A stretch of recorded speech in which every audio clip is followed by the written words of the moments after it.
Republican states are trying to give power over education back to parents and away from administrators. Here's One America's Nathaniel Manor.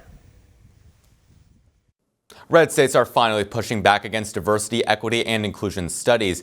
Alabama recently signed into law the CHOOSE Act, which mandates universal school choice in the state. The latest example of government pushback against DEI curriculum comes from Virginia. The Secretary of State's office just announced that they will audit George Mason University and Virginia Commonwealth University. Here to unpack this for us is the CEO of Classical Conversations, a homeschooling business that provides a Christian education, Robert Bortons. Robert, thank you so much for coming on today.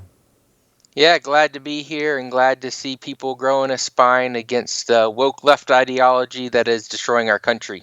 Oh, I'm glad to hear it.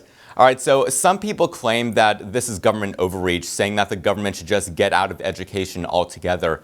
Is this a fair criticism?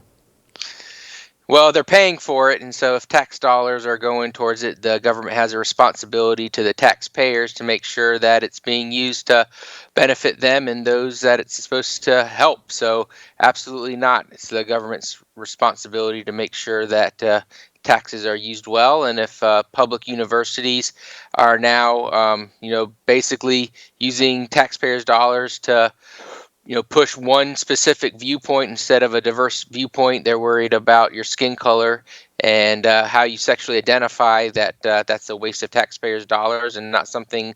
Well, I mean, and to that point as well, we don't see a lot of conservative ideas being pushed on college campuses. That's why they actually have to carve out like certain YAF chapters or Turning Point USA sections for them.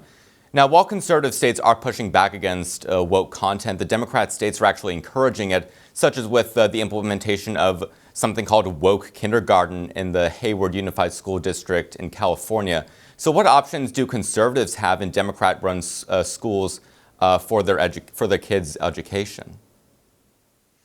Yeah, I mean, homeschooling is obviously an option, private education. And if you are forced to send your kids to public school because you don't have other means, you have to spend time and energy to deprogram on a nightly basis and, read to them the classics, read to them the books that your parents read to you growing up. Go to the library and just see what's out there, because parents who are engaged in their children's education can do a great job even if they're stuck in a woke leftist ideology public school system. And can you explain how Classical Conversations helps, get parents more involved in their kids' education?